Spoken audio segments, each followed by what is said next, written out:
Bonjour. Bonjour.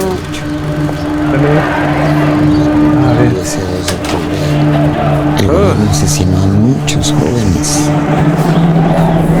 ¿Cómo estás? Bien, sí, contento de venir acá. Necesito que tú me ayudes a encontrar a ese militar y vengar a mi hermano. Evidentemente es un reto muy complicado porque tienes que tener mucha confianza en lo que estás diciendo. Donc faire un premier film, c'est un parcours assez compliqué, mais en fin de compte, mais par contre, il faut que tu sois vraiment en confiance de ce que tu vas raconter, d'être sûr de ce que tu vas dire. Y no hace falta hacer otra película, o sea, hay mucho cine, entonces no hace en el mundo no le hace falta que haga yo o alguien más una película, ¿no? ¿Sí? No. Sí. Ça commence bien. Sí, digamos, no es una cosa que sea como una necesidad. Entonces, tienes que luchar contra muchas cosas. Ah oui. Sí. Donc du coup, c'est pas non plus un besoin. Et du coup, mais ça veut dire qu'aussi par tout ça, faut surmonter plein de choses justement pour y arriver, quoi. Justement, surmonter plein de choses, ça veut dire surmonter aussi diriger une équipe, les comédiens. Quand on fait un premier film, on a pratiquement tout à apprendre. Entonces, toda esa energía y esas cosas que yo, bueno, pues... Des intentions que lui avait, c'est justement comment parler, comment aborder le pardon, et de quelle manière, et comme ça, c'est de un peu contaminer un peu l'équipe, de dire voilà, du coup, comment on va faire tout ça, enfin, donc, du coup, et ça, c'était l'autre axe de volonté du film. Est-ce que c'est un film politique? Sí, es una película política, ¿no? Oui.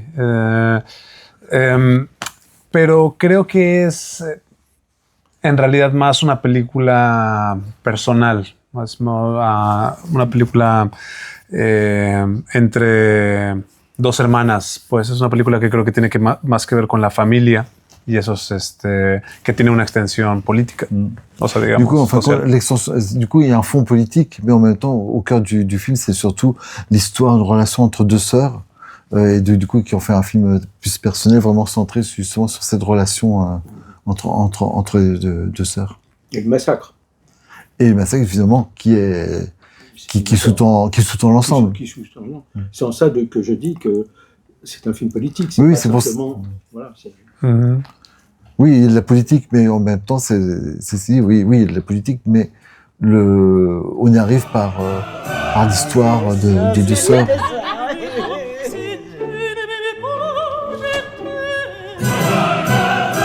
Señora, ¿recuerda cómo se desmayó? C'est un film politique, bien mené, et qui ne met pas la politique au premier plan. C'est un film. Sí, para es una película política, pero que es película muy bien hecha, pero que no puede poner la política a nuestra política que está enfrente. D'accord. Sí. Oui. Yeah. Mm-hmm. Sí. Et est-ce que ça aurait pu être, malgré que ça soit familial, une autre période? Si no fue ese asunto con el masacre de Tlatelolco, si puede ser, o si puede ser otra persona histórica de México, si hubieras pensado... No. Es, digamos, es una película que ha llamado mucho la atención justamente por el contexto político que es muy fuerte. Es una parte determinante en la vida mexicana, la vida social mexicana. C'est le point fort, c'est ça, parce que c'est quelque chose que ce massacre a été vraiment très impactant historiquement et encore aujourd'hui. Enfin voilà, on en parle toujours. Enfin donc du coup donc c'est pour ça quelque part vous voyez pas autre sujet contemporain qui pouvait être aussi fort que traiter ce sujet-là. Et je rajouterais, comme il a dit tout à l'heure, comme c'est inspiré par rapport, justement, à partir de sa mère qui a vécu ça, donc c'est l'histoire, elle est là. Digo que también como es un homenaje a tu madre que vivió esa Claro, época. sí. Usted podía hablar de otra cosa que Correcto. que eso. Pero esa es la liga, digamos, o sea, digamos, la liga de lo social con lo político es familiar, es la pérdida de mi tío, ocurrida en el 68, aun cuando no fuera militante, porque él no fue militante. Il y a aussi, donc, on parle des deux sœurs, mais aussi, donc, il y a l'oncle aussi qui a vécu aussi cette époque-là. Même, il l'a vécu sans être un militant acharné, mais il l'avait vécu comme tous ceux ont tous vécu cette période-là. Mais, du coup, il y a aussi son oncle qui lui n'était pas engagé politiquement, mais qui l'a vécu aussi. Entonces, como tú dices, es más una película al respecto de... es una cuestión más de las personas que se quedan, o sea, de las personas en el tiempo presente que vivieron el 68, más que del hecho del 68, ¿no? Es un poco como el homenaje, no solamente a mi madre, sino a las personas que vivieron ese hecho. C'est surtout un film, justement, sur ceux qui l'ont vécu, au moment où ça a été vécu, que plus de raconter les faits de ce qui s'est passé. Donc c'est surtout se centrer justement sur le côté humain des personnes qui l'ont vécu. Est-ce que vous êtes inspiré d'un genre particulier? Donc là, c'est le polar, entre autres, ce n'est pas que ça, mais dans la façon de cadrer et d'éclairer les comédiens. No, para quiero hablar de la luz, pero al principio de saber cómo elegiste el género. Porque es un género de polar, pero no únicamente de polar, y de tratar el género de polar. ¿Es esto que te pensaste a blanco y negro o cómo las cosas se han pensado? Sí. Fue pensado. Pues digamos, digamos, la primera cosa es que la comedia está por el seguimiento de por obedecer la esencia del personaje que está basado en mi madre, que es una persona que ha tenido mucho,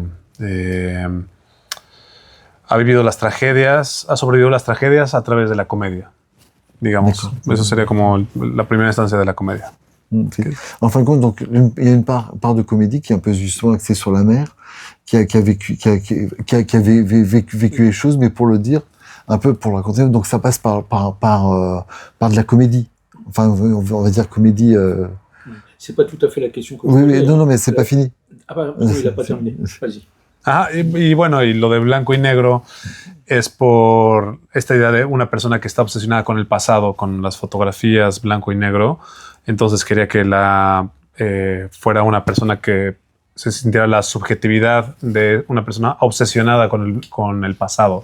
Y por eso es como la certeza del blanco y negro. Justement, quelque part, c'est parce que du coup, tout le film est pensé par rapport au passé, par rapport à son fils qui est mort, tout ça, les photos noir et blanc. Donc, du coup, donc, tout ça amenait un peu la justification de se dire, mais, de tout garder en noir et blanc pour donner un peu ce côté justement faire relation au comment dire, au passé. Au passé, mais aussi au polar.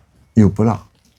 Y también, sí, la relación con el pasado, pero también el género del polar. ¿Del polar? Polar. Roman policier. Policier. Cine negro. De film noir. Sí, sí, film noir, sí. Sí. Dice que mismo en la película Casablanca, que el blanco y negro hace parte del elenco de la como un película, personaje. Como un personaje. Veo eso con tu película también, que el blanco y negro tiene una necesidad que también se hace como un personaje, que no se puede hacer otra cosa que el blanco y negro, porque está... Correcto. Sí, Oye, sí.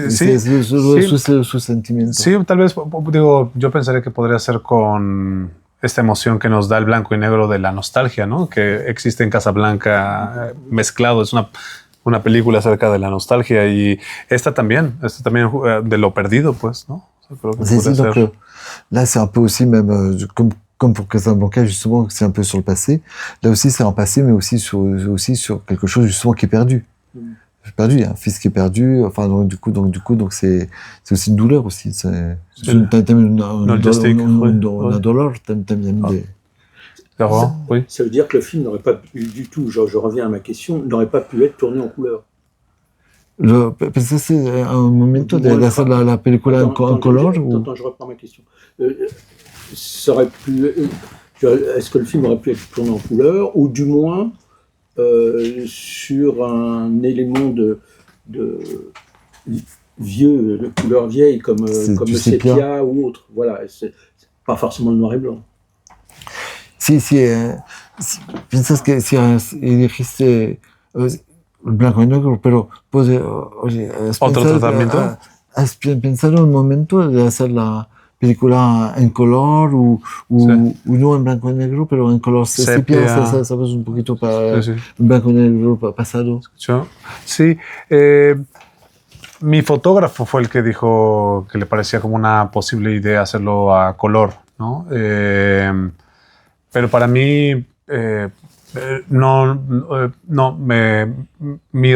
que me remite al tiempo pasado es la fotografía blanco y negro, el origen, digamos, ¿no? O sea, esa sensación es lo que a mí sí, no hubo un tiempo como de discusión o de cambiar algo.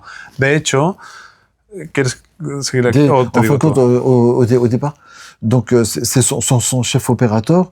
Lui l'aurait aussi bien vu en couleur. Pour lui, pour le chef opérateur, ça ne posait pas de problème que le film soit en couleur.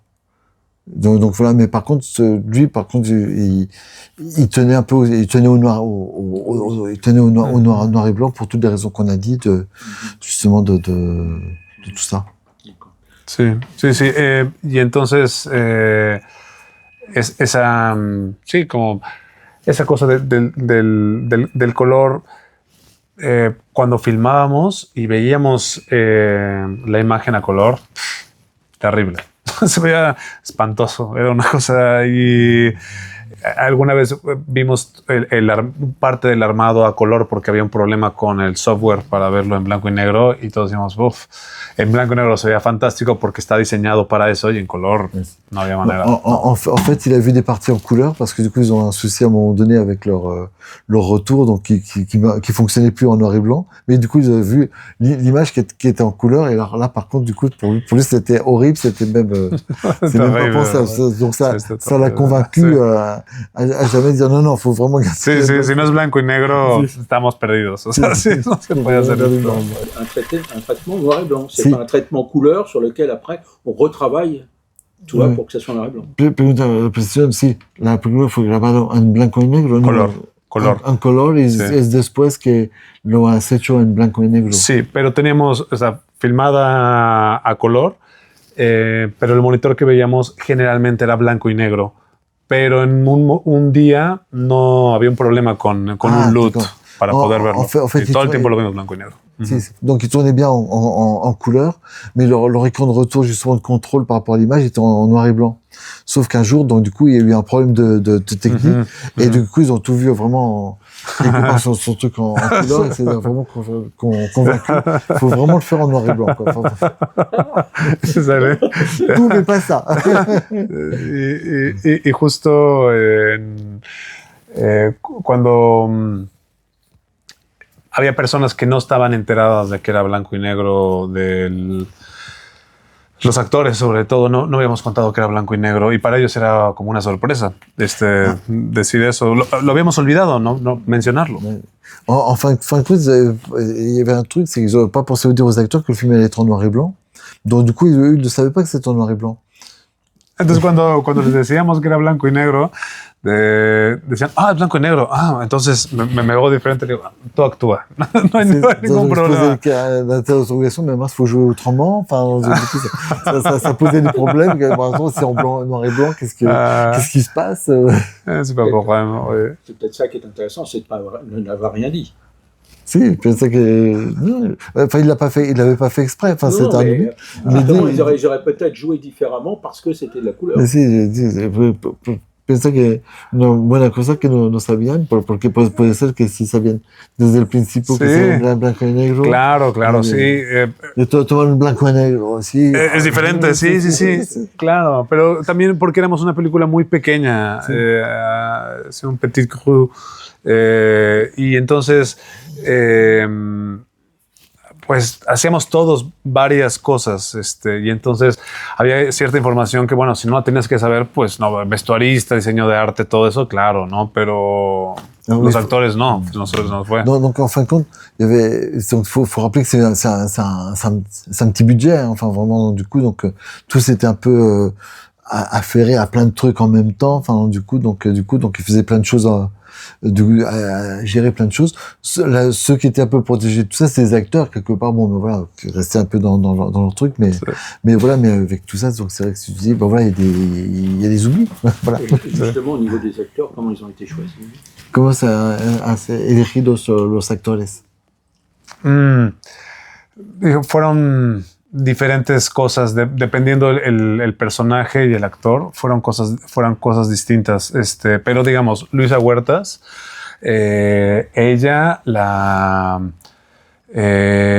yo quería una persona que tuviera cosas que tuviera mi madre, que tuviera cosas inherentes en la personalidad, porque pienso que los actores deben de tener similitudes con los personajes que tenemos nosotros pensados, para poder que ellos puedan hacer como un mejor performance posterior. No estén pensando en que tienen que ser de tal edad o cualquier cosa, sino que esté inherente. No solo la edad, sino también el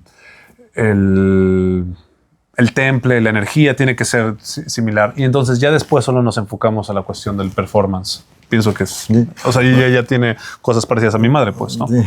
Donc, en fin de compte, une des principales choses, c'est que du coup, quelque part, il va aussi, c'est important, c'est du coup de trouver des acteurs qui vont correspondre aussi au personnage qui est pensé. Alors évidemment, donc lui, son personnage, c'était sa mère, donc du coup, il se trouve que c'est un peu la même génération.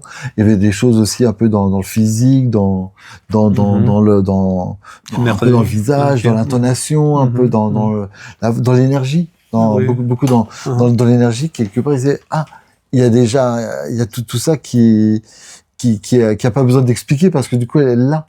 Parce que tu vois, enfin, donc, du coup, donc c'était un peu déjà inhérent donc à l'acteur, donc du coup, c'était beaucoup plus facile pour aller dans une direction quelque part. Parce que du coup, ça permettait d'avoir une actrice naturelle, d'aller sur son naturel, pour pas composer un personnage. Enfin, donc du coup.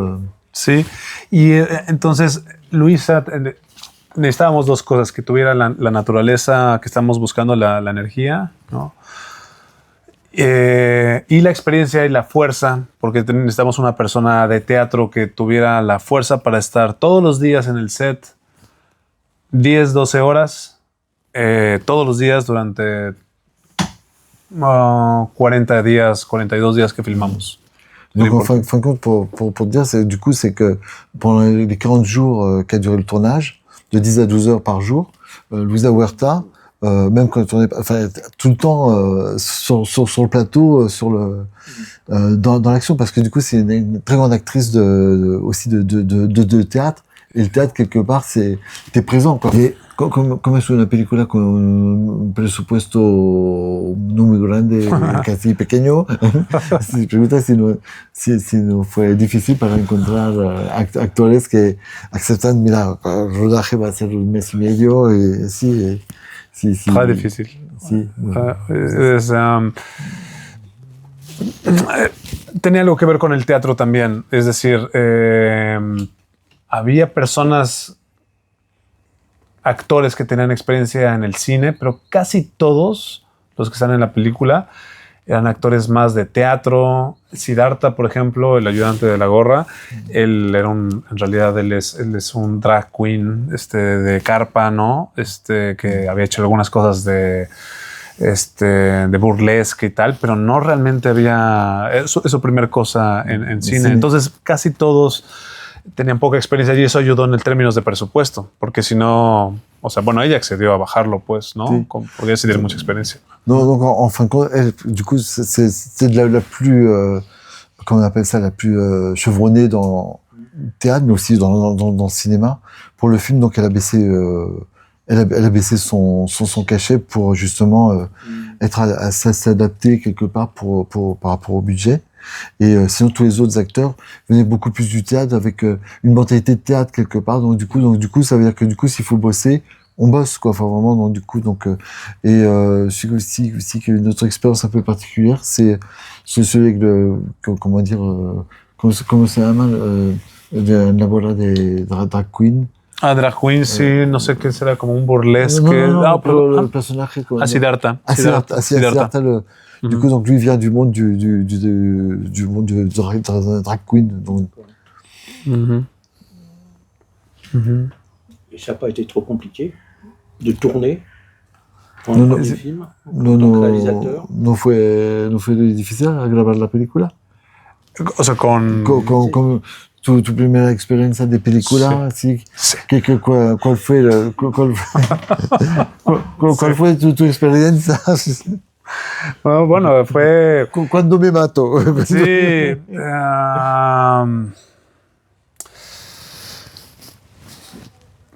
Muchos años buscando querer hacer una película. 7, 8 años, cuando yo había egresado de la escuela de cine. Y entonces, tanto tiempo de rechazo, que te digan que no. Y cuando te dicen que sí, te da un miedo increíble porque estás acostumbrado a que te digan que no todo el tiempo. Entonces te dicen que sí esta vez y que puedes hacer lo que tú quieres hacer, lo que siempre has anhelado. Es muy fuerte, es una sensación muy fuerte y es un sueño al mismo tiempo. Entonces fueron emociones que iban cruzadas que lograron hacer la película. Oui, donc en fin de compte, du coup, dès qu'il a quitté l'école, c'était son projet de faire ce film-là, mais ça a pris 7 ou 8 ans parce que du coup, chaque fois qu'il voulait se faire ce film-là, donc il a essuyé des refus, à tel point qu'il était vraiment habitué d'avoir des refus, mais il insistait jusqu'à un jour où on lui dise oui. Et donc là, par contre, le jour où on lui a dit oui, là, par contre, c'est là où il a eu peur. Tu vois, parce qu'il dit, ah bah oui, ah bon, maintenant on va le faire. Tu vois, enfin, donc, du coup, donc ahí sí te da miedo. Non, la peur, la peur, c'était surtout à ce moment-là. Bon, maintenant, oui, maintenant on va y aller, quoi. Sí, literal. Il ne pouvait pas reculer. Comme tu dis, sí, no tenías que... No. Exacto. Era una broma, no la quería hacer. Realmente. Sí. Entonces, pues bueno, eso es.